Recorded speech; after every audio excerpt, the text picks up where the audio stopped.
Yeah. There's not one line that was ever written for me. Nice. TV, movies, I just think of it on the spot. You're very talented. Yeah, and I've never used a stuntman. That's me swinging from one building to another.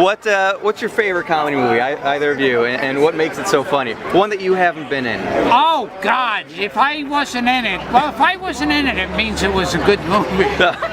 God, there's so many, but I can't stand giving credit to anyone else who's in comedy. I think since I've done more and more acting myself, I began as a writer and, moved into directing and then later into acting. I think what I've realized is you really need to listen to your actors. You need to trust them. You hear these things about actors saying, what's my motivation? And it's seen as a criticism. But actually, sometimes when they're in the scene, they know that something's not right, and even if you think you've got it as a writer, they're telling you something's wrong and you've got to be willing to fix it and work with them to figure out what's wrong, because they're telling you, they're living it, they're experiencing it, and truthfully they will be your best guide. Improv helps. Seriously, doing improv shows, it's like my weekly basketball game is my weekly improv show. David Mamet, actually, he was a dishwasher at Second City in Chicago, and he credits that experience of just hearing that dialogue and also just being be out in the world, be among people. It's, especially in Los Angeles, it's very isolating, and it's a very easy city to feel like you're in your car even when you're not in your car. And so even if you don't take an improv class, take another class. Take classes, meet other people, go out in the world so you have something else to write about other than how hard it is to write, which is all I want to write about. I think the story. That's the first time I've been asked that. I never really thought about it, but yeah, no, I love stories. I just love a good story. I once heard, I don't even know if this is true, but I once heard that Steven Spielberg says that in order for a movie to be great, you have to pitch it in 25 words or less. I love that idea, that you can just explain it to someone and they go, oh yeah, I get it. So what's this movie 25 words about? Oh, it's about a group of best friends who are in an improv group, and one of them gets a big break and the rest of them don't. I don't know if you can be easily distilled. I don't know. There's so many different kinds of jokes on the page. Yeah. There's jokes on the page that are in the action that you're oh, we'll never understand that joke because it's not going to actually be a part of the scene. So you have to be wary of that. But I don't know. Sometimes it's funny and sometimes it's not. Yeah. I guess on the opposite side, what's a writing mistake maybe you ever see that ruins a joke? I don't know if it ruins a joke. I do think a writing mistake is or at least I've experienced, is writing what you think people are interested in. Right. Or writing a character. We were talking about this a lot. Writing a character and saying what they're like, but then it doesn't actually come true in the script. Right. It's their descriptor at the top of it's just a flair or flourish or something. Yeah, a badass, hilarious, and then the rest of it, you're just I'm waiting for that description to pay off. Right. And it never does. Yeah. Good evening, ladies and gentlemen, and welcome to Comedy Night at the Fantastic Story Society. We ask that you silence all pagers and cell phones, and please keep table talk down to a minimum during the show. Now, let's give a warm welcome to your host and MC for the night, Scott Marcus. Yes, that's what we're doing tonight. I am Scott Marcus of the Fantastic Story Society, one half of the hosting team. Max Tim, our Director of Education with the ISA, can't make it tonight. But if you haven't seen or heard our show, we love weird stories, and this podcast celebrates the greatest storytellers in every kind of medium. We do tend to lean into ghost stories, unexplained, macabre. But some of my favorite episodes have been with investigative journalists, documentarians, historians, and even board game designers. We have interviews that are more ISA friendly, and that's something that we're going to start doing over here on this channel. Max and I are huge stand-up comedy fans, and we want to play into that world a little bit more starting tonight. So if you've listened to the show before, for our little underground secret society of great storytellers, we always have to call into session. So as we call into session this meeting of the Fantastic Story Society, we're thrilled to induct a new member. Her life as a writer and performer has evolved on stage in front of an audience, from Leprechaun to Pregnant Party Girl to Mamacita the Diaper Diva. She's a staple of Chicago radio, having hosted shows on some of the city's biggest stations. You can currently drive home with her every day at WCPT 820 AM. You might also catch her on some random episodes of Chicago Fire every now and then. And she's even run recently for public access and is in public office, I should say, and as an advocate for individuals with disabilities. So she started Kind with Words, an organization that provides consultation for healthcare providers. She's kind of done it all. She's fearless, and she's the newest member of the Fantastic Story Society. Welcome, Miss Patti Vasquez. Hello. Oh, thank you. Yeah, everybody. Oh my gosh. Oh. Everyone's going to applause when they come in for an interview or for end of their day of work. Everyone should just stand up and applaud each other. Absolutely. Which is harder and harder to do. That more of us are working at home still. So it's a virtual. This is as close as it gets, the virtual applause. Yes. So thank you, Patti, for coming along, joining us. And there's so much that we want to get into. I mean, that intro could have gone on even longer because you have lived your best life, I do have to say. I'll make you blush. Oh, that's very sweet. Thank you. But you've done so much wonderful in your life. And well, let's just start at the very beginning. Well, I do want to acknowledge one thing that really, I think it's going to be an important theme, but we'll get to it a little bit later, is that something that comes up so often on ISA events is people asking, do you have to live in LA to have a career as a writer?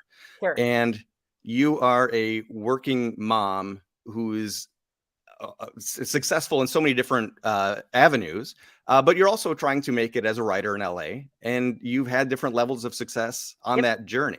So that is something that we're going to get into. But first, let's get into the origin story a little bit. I know you through comedy. Mm-hmm. But is that the first place where you were creative? Did you as a kid want to be a comedian, or was there some other creative world that you wanted to be part of? Oh, sure. I wanted to be, first of all, I'm so excited to be here. I took theater. I mean, the first time I really remember auditioning for and getting accepted into a program that was kind of competitive was freshman year of high school.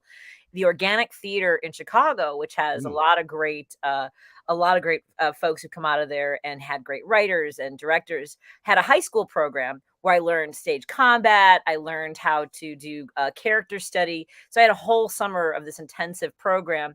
However, I was also a jock in high school. So when I was part of like the theater productions, I usually did stage makeup, and I learned that from that summer program. I learned how to make, like, we did arsenic and old lace. And I actually was cast as Mortimer's girlfriend, but I had softball practice. So I did props and stage makeup. So I did the I can't remember the character's name, but the scary, creepy guy. I did all the scars with tape and glue, and I learned how to put like putty on that. So that was one of my favorite things. But I think I didn't think that being in theater was going to be practical, so I didn't pursue it in college. I studied history. I was going to go to law school. And then I had a professor who said, you know what, you're a great writer. You do great research. And I actually was published. I don't think I've ever told you this. I was published by the time I was 20 in the Journal of South Carolina History. Okay. And I'm also published in, before I graduated from undergrad, the Encyclopedia of the Civil War, King Cotton. So I actually have people who have sourced me, like grad students and professors and people who do all this like big books. I wrote a paper called "The Dear Ones at Home" about women on the Confederate home front. And how that contributed to a lot of soldiers going AWOL and coming home because, anyway, it's a whole thing. But no, so I was always writing, and I'd write little things. I have, here's the great thing about the pandemic is I was going through all my stuff, and I know that we're on a lot of this is a podcast, but in my basement I have like hundreds of my journals going back like 30, 35, 40 years. Like all this stuff is still here. So I've always wanted to put things somewhere. But comedy was, I was in grad school. I was convinced to go to grad school. It's a natural progression from, the Confederacy and Wives at Home to stand-up comedy. That's why most of your comedy is Civil War related. Well, that was the other thing. Mostly I did women's history. That was kind of the early 90s was where a lot of that, we're looking now at how you shouldn't teach about racism and why should there be women's studies and all these things. Right. But I also did women in pop culture. I had a paper about gangster malls. So I studied Little Caesar, the original Scarface, and with Paul Muni, and Public Enemy with Jimmy Cagney. So my thesis was that those movies essentially blamed the women in the stories for the demise of the hero or the anti-hero. So that was what that was what I imagined myself doing. I wanted to live on college campuses where you'd always have access to, people having conversations and ideas and theater and music. Hated grad school so very, very, very, very much. Did not realize how political it was, how much backstabbing there was, and I didn't love it enough. Like everything has that, but I did not love it enough to put up with it. Sure. And one day I was I was really depressed. I was the youngest person in my program.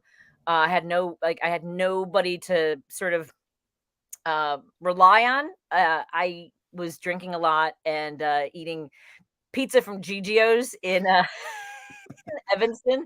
So it's not all bad. It's right. It was good pizza and pink lemonade from Gigio's, and then VH1 Stand Up Spotlight was doing marathons, comedy marathons, and I saw Margaret Cho. Now, I had always loved stand-up comedy. Like I can remember Ellen DeGeneres' first appearance on the Tonight Show, and just a ton of people. Drew Carey's, and I was obsessed with listening to George Carlin.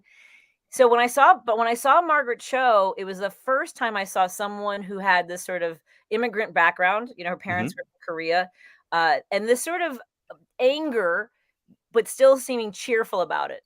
Like right. The show had this way of telling you like how painful things were in a very subdued way, which isn't necessarily the way I do it, but it hit a nerve with me, and I became absolutely obsessed with becoming a stand-up comic.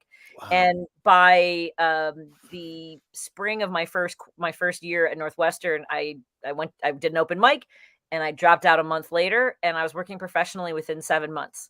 How did that open mic go? I mean, obviously you took positivity from it, but I actually, in one of these cabinets, for those who do watch this video, I'm in my basement and it's clearly a mess. But in one of these cabinets, I have the audio of my first time on stage. And the first thing I said was, "Wow, these lights are bright." Which I learned to never say again, to never break that illusion of I have complete control of being on stage. Which you may remember, I didn't always. I often fell off the stage because the lights were so bright, and I wanted to get closer to the audience. So it went great. I mean, it was amazing. I had it's funny looking back at how I understood it. I had a really tight 5 minutes, and it was about working in retail, and it was about lifeguarding a little bit. Yeah, it's amazing looking back. I think I was a stronger writer my first year in comedy than I am now. So. Well, you had all of this time to just work on 5 minutes, though. Yes. When you're getting started. How long? What was the process? How long was there between first putting pen to paper and getting behind the mic? November of 1993, and I got on stage in actually the day that Bill Hicks died. Oh, wow. In 1994 was my first time on stage at the Q Club on the North. It was a pool hall. And so in the back room, they had a stage for like bands and comedy. And now it's actually still there. It's a like a replay, one of those places you can play old arcade games. Oh, that's fun. Yeah. You should go back up and do 5 minutes there just to roll times. But yeah, exactly. And it was funny because you remember, I'm sure, my joke about hold the nuts and lick it like it's ice cream. That's actually the first joke I ever wrote. It was my closing joke. I had my whole first notebook, which I also still have, was dirty. Like my material was really dirty. It was about like giving oral gratification, and the first thing I wrote was about being in high school. After high school, I was a virgin all through high school, and I was dating this boy, and he kept pulling on the back of my head, and I was like, I know where it is. I'm not taking a trip down there. I don't need a map, right? Right. So I thought I thought that was kind of funny. So I called my mom and told her that story, and she was like, "Oh, Patricia," and she hung up on me. And she called back and said, "I know how." Can I talk dirty a little bit? A little bit, sure. Yeah, a little bit. I know how you can tell a blowjob joke. It was her idea for me to do. Like she goes, remember that article in Cosmopolitan, lick it like it's ice cream. So that's how I built. Like I understood how to build a joke back then. I don't really have that ability much anymore, but no, it was, that was how it started, and that was my closing joke for a long time, because it was just it was built so well. Yeah. Because it was the story. It wasn't just the experience with the boyfriend. It was about calling your mom, and of course, then you get to do the accent and the impression of your mom. Exactly. Yeah. Yeah. Yeah. So So that was the arc. That was the arc of it. yeah. So I mean, so it's unique because I think right away, even from that very moment, and of course I do remember you because you did that material for we worked together for a Yeah, long for time. years. Yeah. So I've heard it a time or two, but and it lasted, and it was very much in your voice. One of the things I was going to ask about is, how much you realized you had to kind of create a character on stage and finding your voice as a comic, but that was very just you coming out, at least in that story. Yeah, I think that's probably when I say that I was a stronger joke writer then. It was because it was the isolation of not knowing what the mechanics of comedy were like. In the Mm, same way that I learned in grad school about what the politics were like, and I was like, I'm not going to deal with this. In right. comedy, it was worth it for me to deal with a lot of the bullshit, the crap that went with it. Okay, it's okay. That's totally fine. Okay, but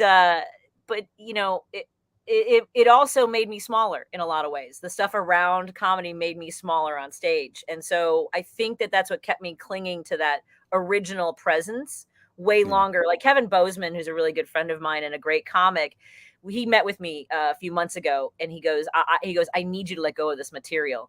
I mean, as long as even though I'm not doing that joke, he said, I want to know what today Patty has to say. I feel like I know that from before. I knew, you're a different person now, but so many things have happened along the way where, like, when I do in person or in different situations, express myself authentically, it goes very badly. And so I think that kept me from being that way on. I mean, some of it will pop up. If the audience is good, if they're there with me, I can play more, but I get very shielded. And we can talk about like my real story that I never talked about on stage. That was part of it too, was my family's own trauma also made me a little bit smaller on stage and protective of my voice in Interesting. a way that I think didn't allow me to grow for a long time. Well, so because there's a lot of different ways we can go right now, but that it's always a fascinating idea because I feel like we've both seen this from people that we know. Somebody has a really amazing 45-minute set, and then there's maybe a fear of doing anything new because this is already so established, and I know it's going to work. Yeah. Were there? I mean, I guess there's some elements of that, and with what you were saying there. Yeah, there was and throughout my, what did you say? The comfort of it, knowing that this will work. Yeah, the comfort of it. Also, my job as a stand-up comic in places like Zanies is not always really to be funny. It's to help sell drinks. Yeah. And so, if you're not doing that, if you're not, getting people there, if people aren't having a good time, like my shows, people would, or they even told me, like, I sell a lot of drinks, a lot more women come out for my shows because I talk about drinking. So, people are buying shots, and because I talk about, drinking a prairie fire or whatever it is, liquid cocaine.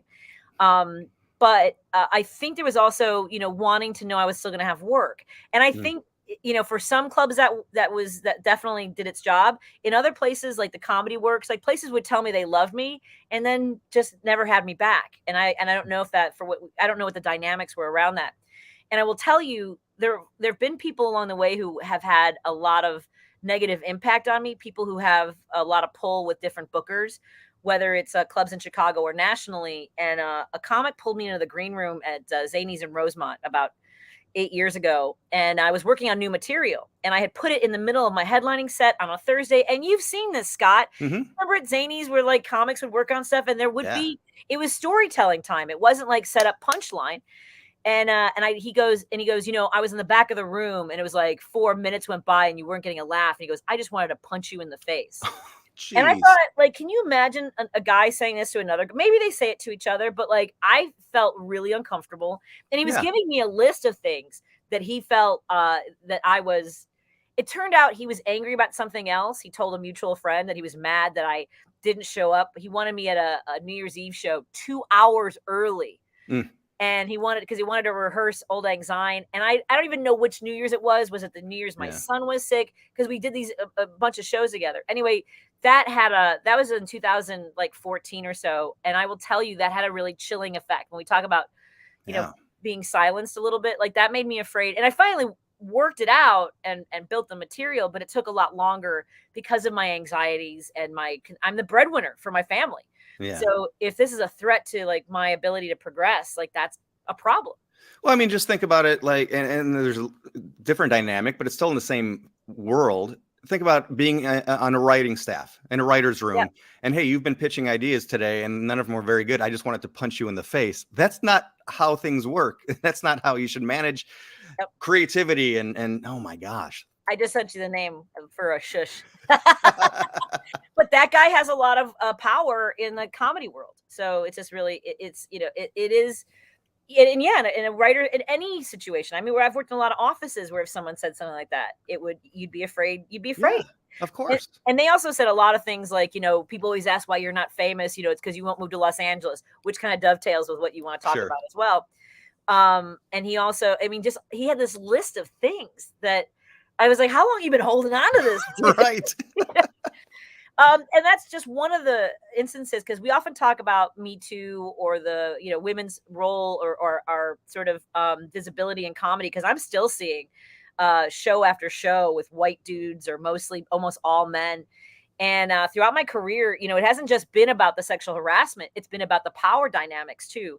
Sure. Believe me, tons of sexual harassment. But the issue though for that is that usually, aside from Zanies, I was done on Sunday. I'd go home, you know, whatever guy was saying something or knocking on my comedy condo door, like it was going to be over by, there's no HR in stand-up comedy.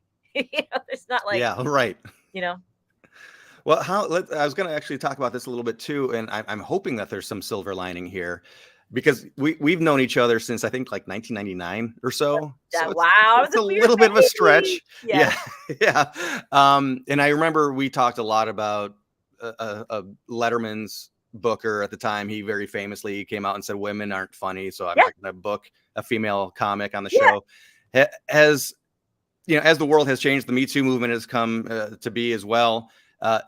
Does the world seem a bit more accepting, at least since that long ago? You know what was funny about that too? I've been thinking about Eddie Brill, and he, you know, he had a thing where he had all the comics that were going to showcase for him in the green room, and he said, you know, if you want advice, you can come meet with me privately. And you know, I'm like, and for me, again, like being alone in a room with somebody who was a booker or someone in power always caused me anxiety. So I was never like, and so he told Bert that he goes, I guess Patti knows it all or doesn't need my advice. And it's like, dude, I have been through I've been through the ringer. Sorry again. It's okay. You can edit all that. I've been through the ringer in comedy, and either you think I have I mean, like, I don't know, maybe Hannibal and Michael Palisak and all those other guys, you know, connected with him in a way that, like, he wrote to me and he said, you know, that one joke you have is hilarious. Like, I messaged him like, hey, you know, Bert mentioned that you, you know, were sort of disappointed that I didn't seek you out.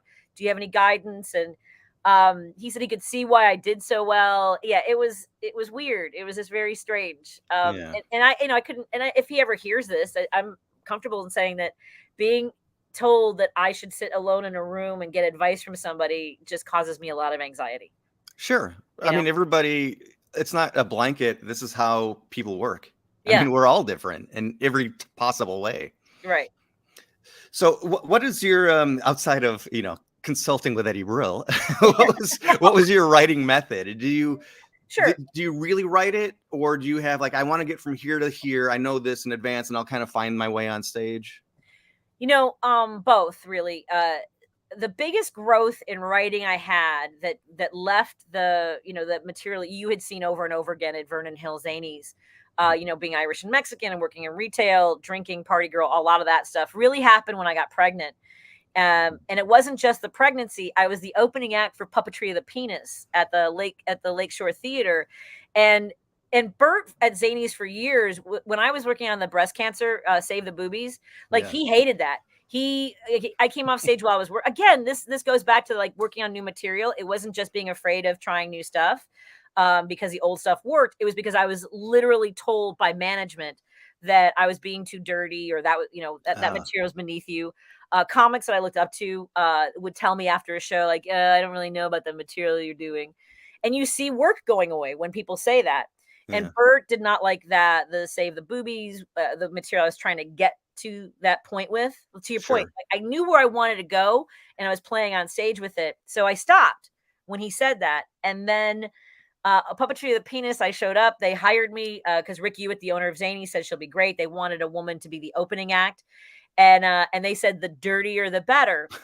And it wasn't just that I was going to be dirty. It's just that I didn't have to worry. Right. Yeah. They needed me to do 20 minutes. By the time the run was, I was up to almost 30 minutes as their opening act because they only had 38 minutes of material. And I made Save the Boobies t-shirts. I was making bank. It was amazing. And so that was very freeing. And the theater asked me if I wanted to do a solo show, which was a dream I had after I saw Eddie Izzard's Dress to Kill. I was like, that's what I want. I want to be in a theater. I don't want to worry about the wait staff, coming by and like, am I selling enough drinks? Or I don't want management to tell me, that was interesting. Like people are going to come to see a specific theme and a specific person. And that's how I did Pregnant Party Girl from Stolies to Stirrups. And it was fantastic. We had newspaper articles and, photographers come out, and we had a line out that I was 8.5 months pregnant when I did that. And I'll be honest, I think about this sometimes because people talk about how important every word is, like in their special and things like that. And I have the CD of Pregnant Party Girl. Scott, I didn't plan any of it. I didn't. I was just like, whatever I did for the puppetry of the penis and whatever. I honestly, like, I would just open my mouth and it was fantastic. It was great. I had so much fun. I did Pregnant Party Girl, then Stolies, then Mamacita, Tales of a Diaper Diva, like, and I would make sort of bullet points and my, I call it swinging to a vine. Okay. Then there's that hang time of like, I hope I catch the next vine. That's where like, the sort of playing with material goes. But then I know I have this material that works. Right. And I swing from vine to vine. I have that hang time of like, I hope I catch the next vine. Wow. I can only, I don't want to jump ahead, but right away, I'm already thinking that, you're getting a lot of feedback from the audience, which lets you know how much hang time you have or not. Yes. And I'd imagine you have a similar feeling in the room if you're pitching a project. Yeah, exactly. So that we can, when I, in 2000, let's see, Declan was a baby. Griffin, I was on a pumpkin. Here's the thing. I remember the day I got the phone call. I was at a pumpkin patch field trip for Griffin's preschool. And it was just so funny because like a kid on the bus puked and it smelled like, I remember so much of that day. I got a phone call.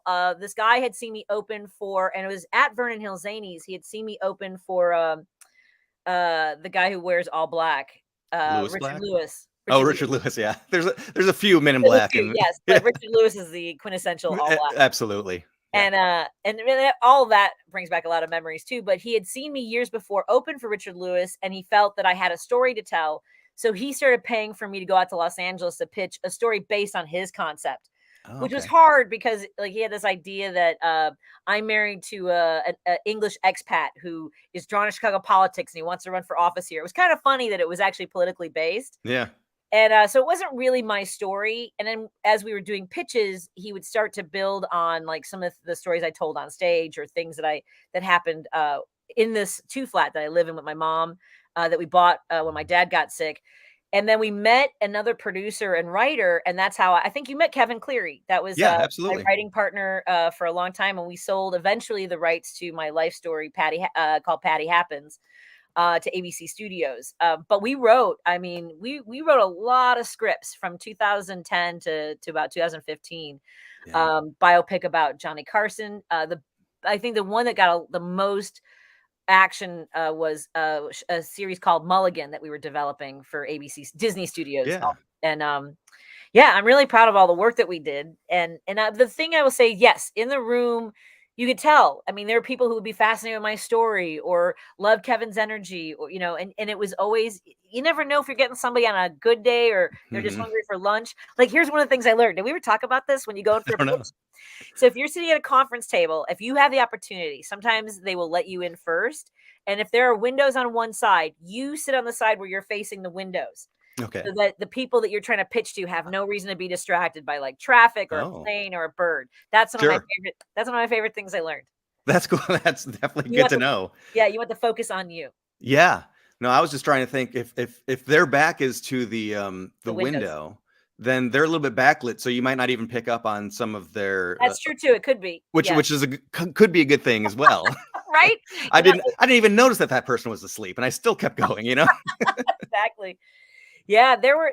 I think my favorite meeting before Kevin was with Sandra Bullock's production company, because she had produced the George Lopez show, Mhm. and her partner was super excited. And here's the thing, she was super excited in the room, and she said on the way out, she said, have a great rest of your day of meetings. She goes, but not too good. Right. So I like, that's one of those moments you're like, I think like, Yeah, yeah. and then we never got another call.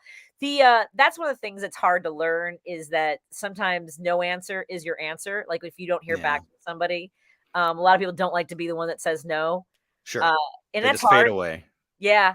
Yeah. That's hard. Yeah. That's Garfunkel and Notes, the fade away, you know. Fade away. So how did I mean, those were some really high level meetings. Oh yeah.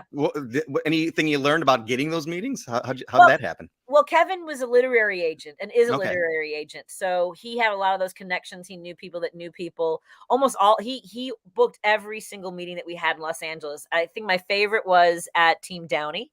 Okay.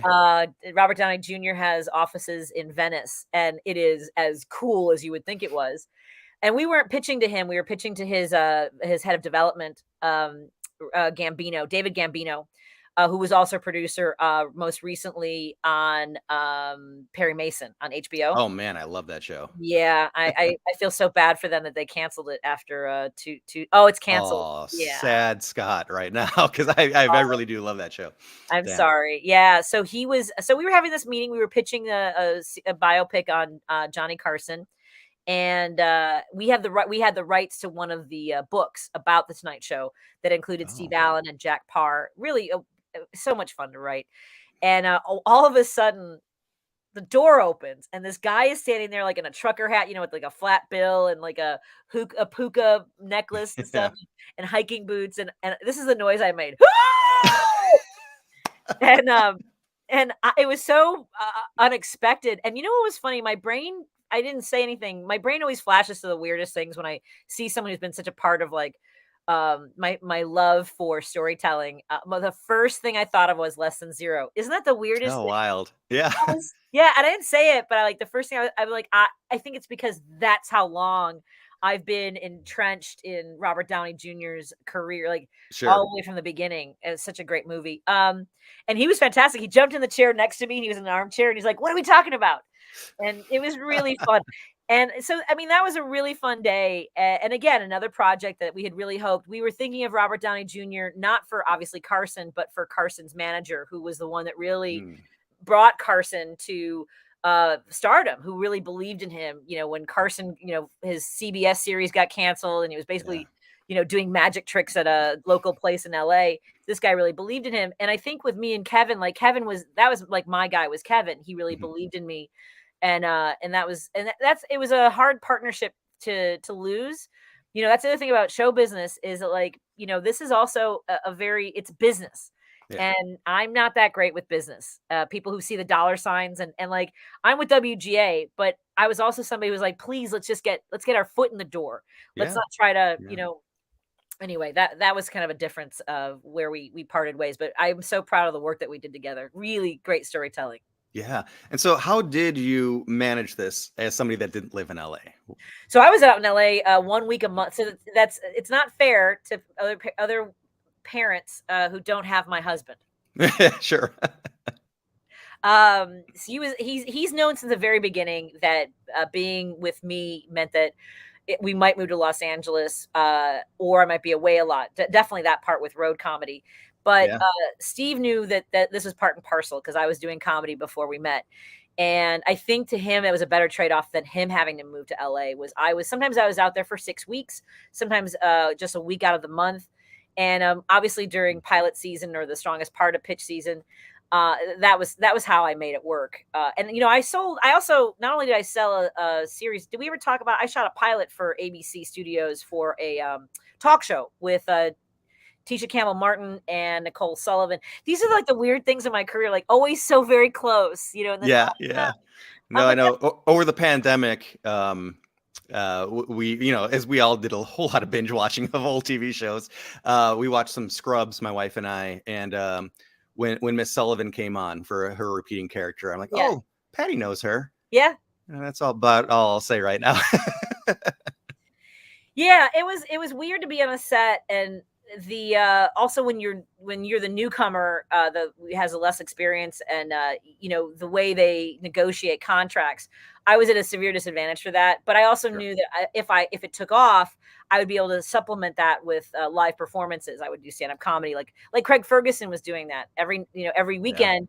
He would fly off and do shows all over the country, and so that was kind of what I had in mind there. But I do remember sitting on the set thinking, I didn't feel good. I didn't feel comfortable in my skin.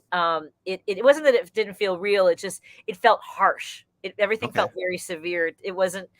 And maybe it would have gotten better, but those first 2 days were really rough. So part of me was a little bit relieved. It's the same thing with doing radio and doing stand up. Like there's a reason I chose this, to stand alone. Yeah. And that's, you know what I mean? There's a reason why a lot of us don't necessarily make that transition, whether it's to acting, or people always ask if we're going to be at Second City or even Saturday Night Live. It's like, that's it. I didn't get into this to necessarily be a part of a team. And even like appearance, I remember I had an agent that told me, she said, you're really adorable if you would just lose 20 or 30 pounds and get you more work. And I weighed 135 pounds when she told me that. I weigh more now, so she has to tell me to lose 60 at this point. Yeah. But I remember thinking, it's not what I didn't get into comedy to be the pretty one. That is a tough balance to strike, and something that writers deal with a lot, because so much of our work is isolated. Yeah. Before we then send it out to get notes or whatnot, but there is this difficulty of being. A lot of us, myself included, are introverted. And so we're comfortable being alone. I wanted to ask you, you talk about that experience. It just didn't feel right. It didn't feel comfortable. Yeah. Of all of these weird scenarios you found yourself, whether it's on stage, going in, hanging out with Robert Downey as you're pitching an idea, nervousness has never seemed to come up with you. Do you deal with that at all? Nerves? I think that for nervousness, I mean, I definitely get nervous. For me, I get nervous in a live performance that I don't want people to feel like they made the wrong choice choosing comedy, choosing my show. And I think that that's where the pressure comes from for me, is that I want them, like, whenever I would see a club book an MC that was really green, and you saw us a lot at Vernon Hills, where just like why would you put somebody on stage to start the show out and make the audience question their presence? Like, that's the first impression. Yeah. Yeah. So even when I'm headlining, I want people to have to feel good about their choice, and not just for me, but like stand-up comedy in general. I want people to be invested in the experience and support live comedy. So that's where a lot of my nervousness comes from.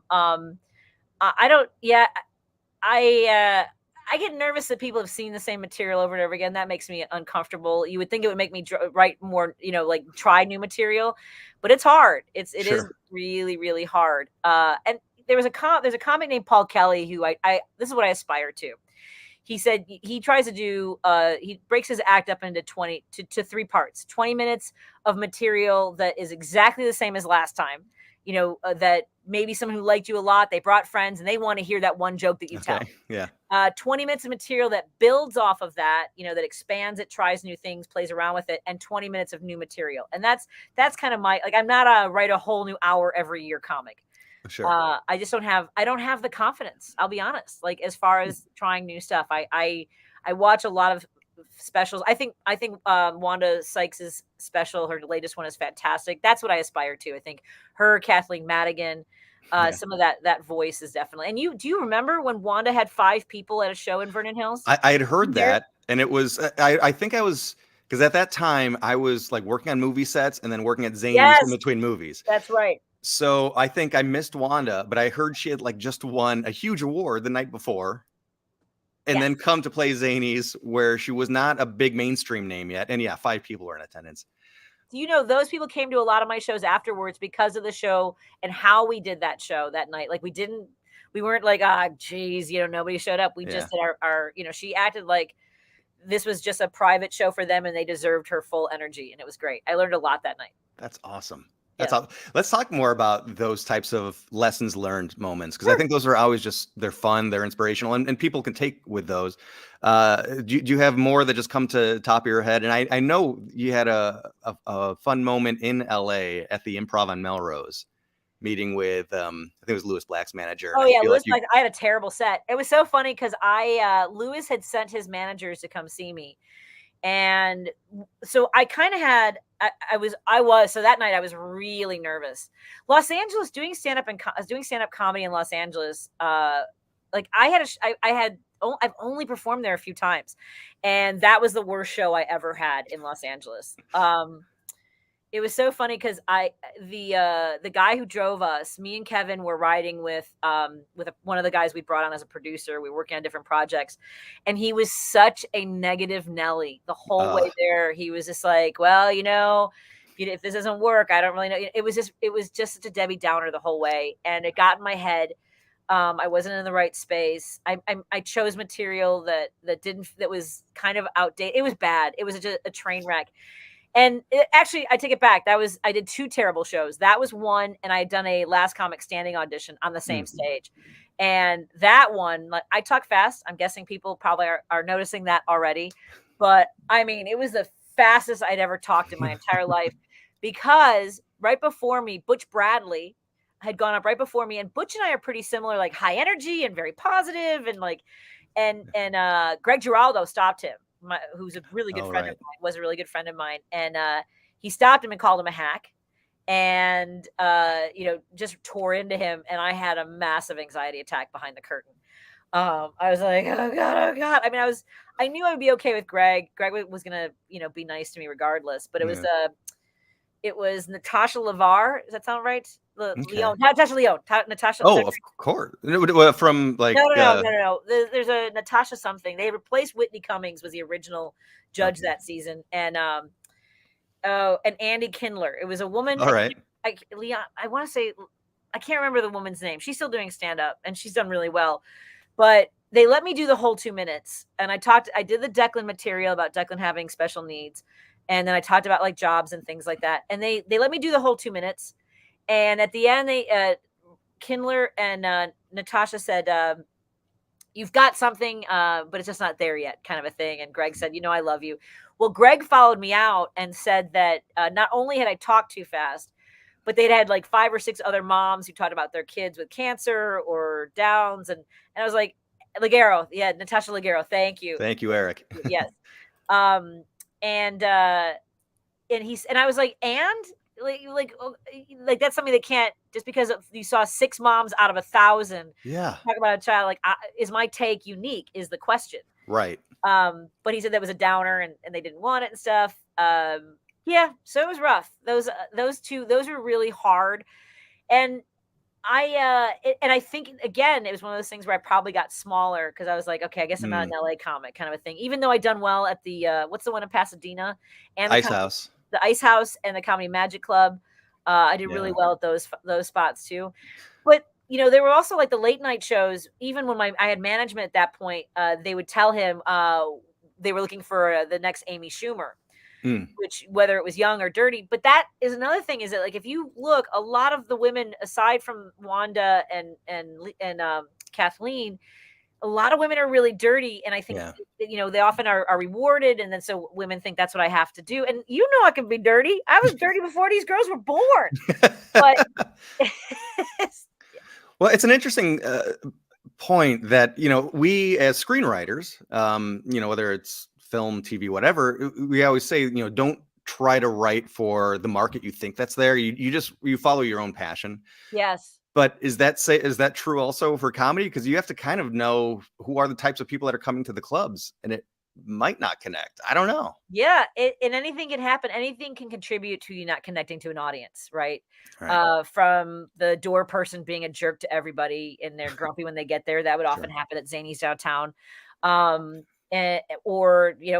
there's a dynamic. I don't agree with. I think it's Jerry Seinfeld who says any audience is winnable, and I just think that sometimes it's not your night. It can happen, and I try to find different ways to break through that. Like, I don't know if you've ever seen me come off the stage into the audience and like try to change the energy of the room. Like, what is going on out here? And I saw you hate the MC. I saw you hate the feature act. What is it? What's it going to take? Or if there are more people laughing in the back of the room, I'm like, I'm going to perform for you people. Right. Because the front of the room is killing me.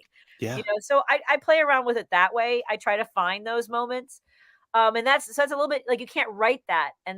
But having the written material makes you feel confident to take those chances. So that's something I think I've learned is to have the material strong enough where when you do want to play, you can go back to that, swing back to that vine. Sure. And even if they don't like me, I know I can tell those stories regardless of their reaction. Yeah. Yeah. And if nothing else, you're eating up time. Well, that's like I said, Get just out. until last call, my job is to stand there and make sure they're getting their 2 drinks. Oh man. What is you mentioned your first place you played, and I know they always people try to put comedy in the weirdest venues. Right. Do you have a weirdest place you've ever performed? Oh God, I'm sorry, and it was so funny because this landscaping company hired me, and this was like early on. It had to be like the late '90s, and they were giving me $275, which was pretty good money in 1997 or whatever it was. Sure. And it was 98 maybe, and it was it was in the middle of a field. All right. In the back of a flatbed truck. So it wasn't at Four Seasons Landscaping. No, not in that garage. No, the podium. No microphone. Like a volleyball, like kids playing volleyball and soccer in front of me. And here I am with my closing joke, which was what? Hold the nuts. I didn't have enough material to like stand up like that. Now I could stand there and just prattle on. But here I was a few years in, and here's the thing. They asked me to come back the next year. I don't know, maybe. And this time they tried to have like chairs, like, I'm like, can we bring the chairs by the truck? But now they had a band on stage with me, like on the back of this flatbed truck. And and they were standing there, and every time a joke they didn't like a joke, they'd be like, bump. And I had to walk over and grab the cymbals and his sticks. I'm like, let's not do that. Let's not do that again. Okay. Yeah. To not have the mic, that takes all the presentation out of it. I mean, you're just the loudest person in the group at that point. You're not like the entertainer. Oh my God. But I did it for 5 years. And by the time I did my last show with them, it was 2003. I was pregnant with Griffin. They had a tent. They had tables. They had it all set up like a little comedy venue. And I was like, okay, you got it right now. I'm done. Right. We do have a question from Eric. Uh-huh. How do you bridge the gap with leveraging stand-up with getting into selling shows with writing? I think that one of the things about being a stand-up comic, for a long time, that was where they had development deals. They were looking for comics where they could buy shows. And there was a huge buying frenzy in the 90s and 2000s, Roseanne's show and Everybody Loves Raymond. Like they were seeking out comics to build shows around. And so that was the goal of my trips to Los Angeles, was selling the show based on my life. And then from there it became working with Kevin and having other ideas. And we both love writing dialogue and I learned how to build a scene. And I think it helps being able to perform in the room is, I have when you ask, do I get nervous in pitching a show one-on-one? I love like performing and, telling the stories about my family. And the hard thing was, like I said, I don't know if you want to talk about this. One of the things that bothered me when we did sell the show was one of the guys that was in the room with us really wanted me to tell producers about my brother being murdered. And it was so weird, without telling me ahead of time. So, but as a performer, right, and being someone who's in show business, I could roll with it and be like, okay, no, that's a part of my life. And in the car, I'm like, don't you ever surprise me like that again. But I think that leveraging stand up for a long time was really what a lot of studios, producers, they wanted stand ups, and that kind of has petered off a little bit. The Seinfeld shows aren't as popular. Those the multicam sitcoms aren't as popular anymore. But there are still a lot, obviously. Anything from Mark Maron's podcast has been right. And then just still a lot of stand-up comics getting those great shows. Yeah, it's purely speculative, but I wonder if once the strike is finally over, comedians will be sought after because they've already got this wealth of material already written that, you still have to work on adapting it, but maybe it's going to be the next golden age of stand-up comedy sitcoms. Well, and I think you have a point. And I remember when we were pitching in 2015, one of the things that struck them was, you have a lot of young comics, and even now this is true of the social media, the TikToks and things like that, is what's the story? And my story has always been baked into the stand-up. My family, living with my mom, our ethnic background. I was so in love with our script for Patty Happens. Amelia Serrano, who was the head writer for that, did such a beautiful job. And my favorite character was my son Griffin. I talk on stage about how smart he is, and we basically made him the ultra liberal far right Alex P. Keaton. Yeah, okay. You know what I mean? Like, instead of having Reagan's picture, he'd have like FDR, and the pilot had him. My dad's medication went from like $10 a month to $500 a month. So Griffin, my dad doesn't want to take it because it's too much money, and Griffin's like making him wheatgrass. But it was really very sweet stuff, and I was really proud of that script. Well, I mean, is there a chance for a future for it? Well, and that was something when I was thinking about our conversation. One of the things that I also learned is that Los Angeles, producers like to have something that's already proven, a proven product. Mm-hmm. And so I have been, oh my God, probably since 2010, I have been trying to work on a book, and part of me is like, I'm glad I didn't finish it because there's so much more, like as though there couldn't be other books. Right. But I think that there's too much, I think, wrapped up into that script legally.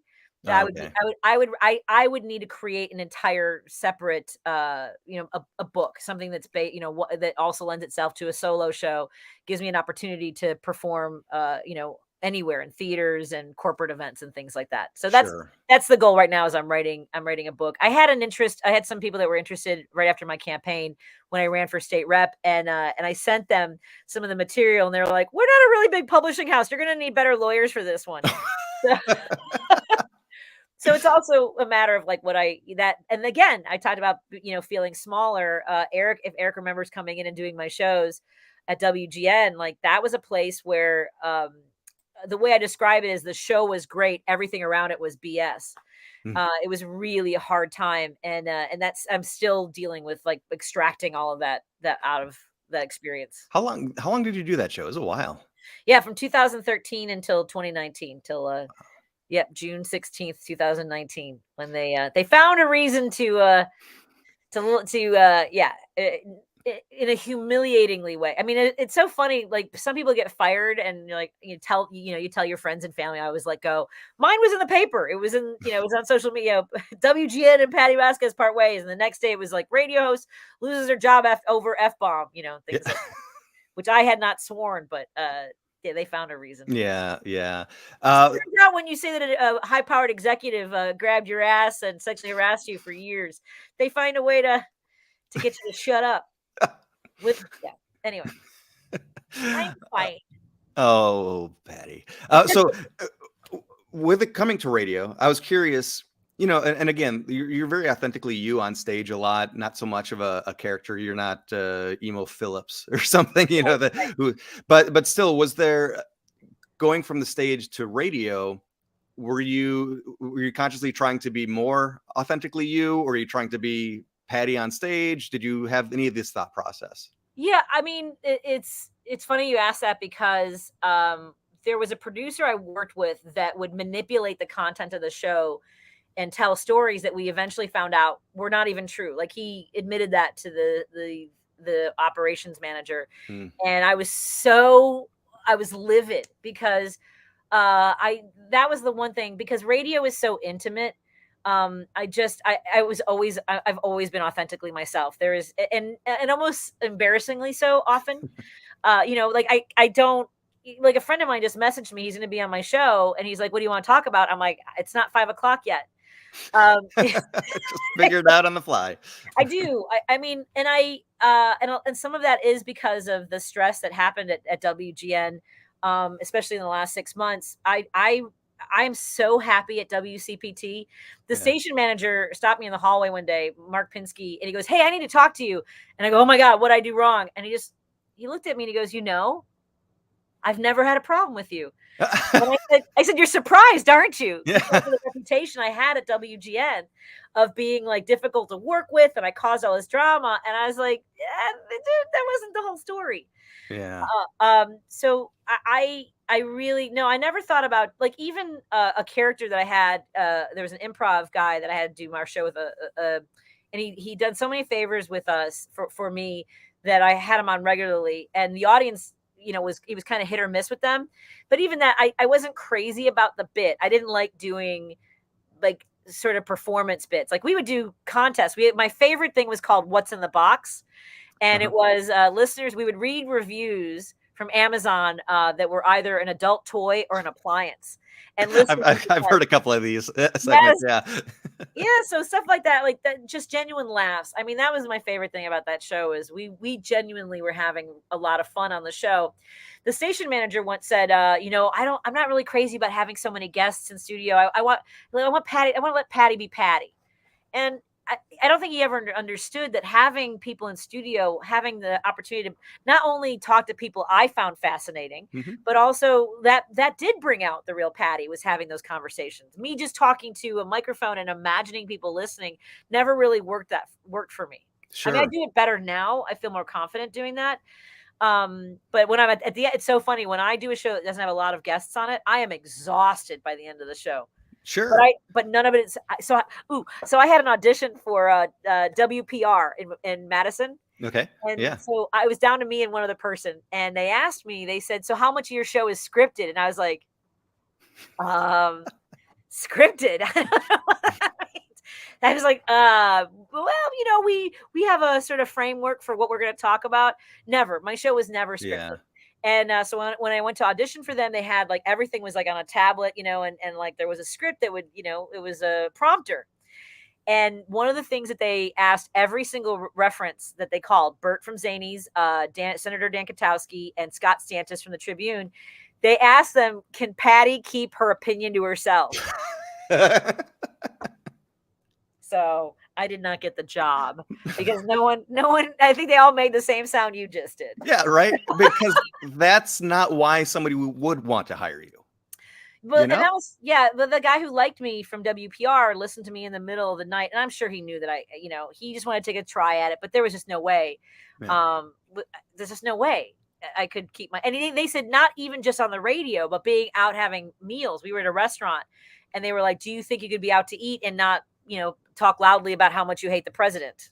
When Trump was in office at the time. And I was like, yeah, because I would be a public persona in Madison, people would know who I was, I guess. But you'd be among friends in Madison. You'd have a similar attitude. So it's kind of odd that they were that nervous, that level of nervous. Yeah.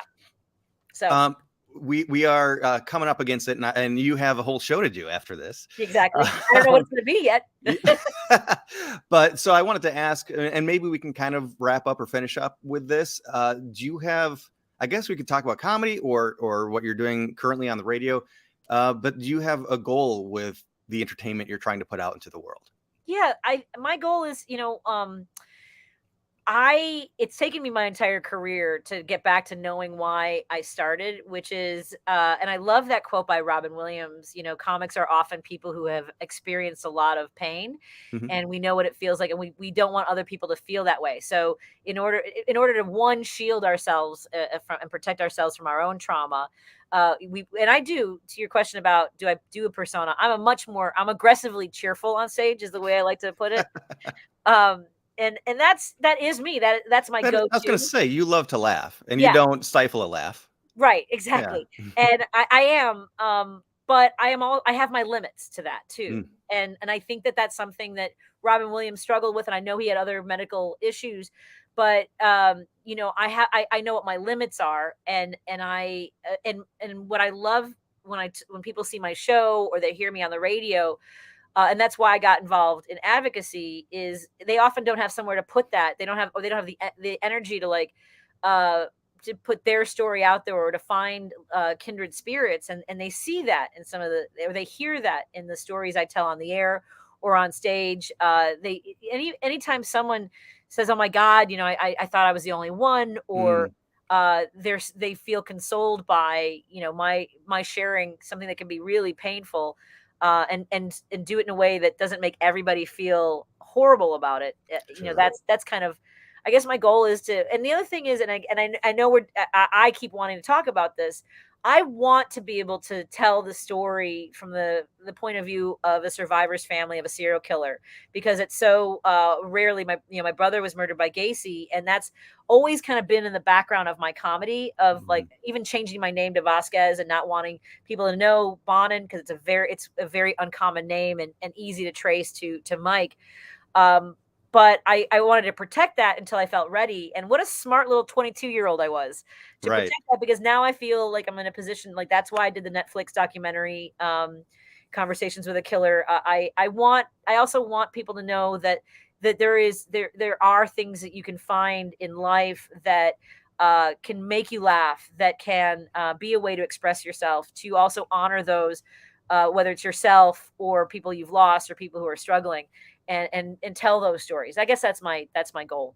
That is awesome. And let's, with the last couple of minutes, please talk a little bit about With Kind Words as well. You're doing so many good things, and I'm proud to be a friend. Oh, thank you. I miss you so much. Yeah. Oh, that's right. I came to when I was in Madison. I told you about that. The With Kind Words is really the kernel of creation for that.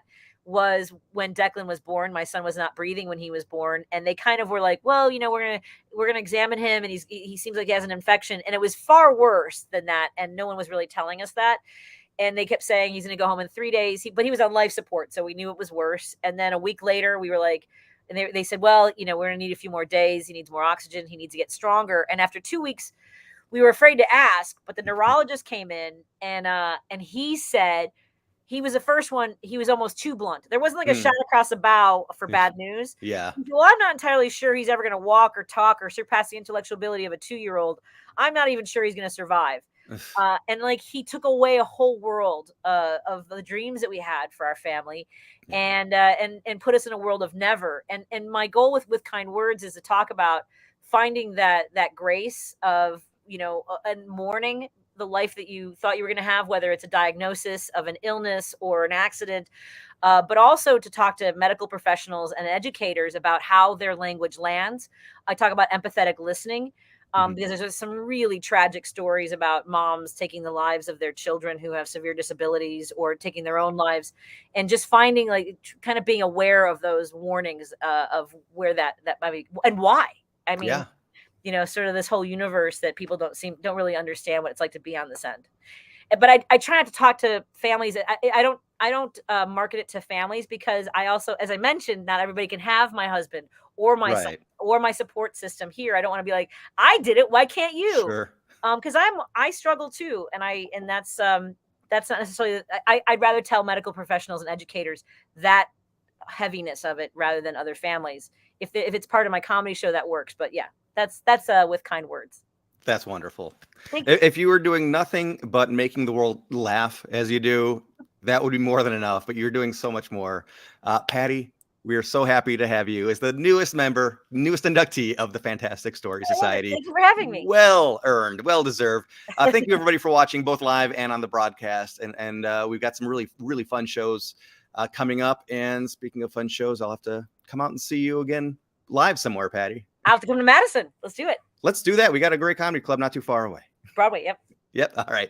Have a great show right after the show, and I'll talk to you later. Thank you. Bye.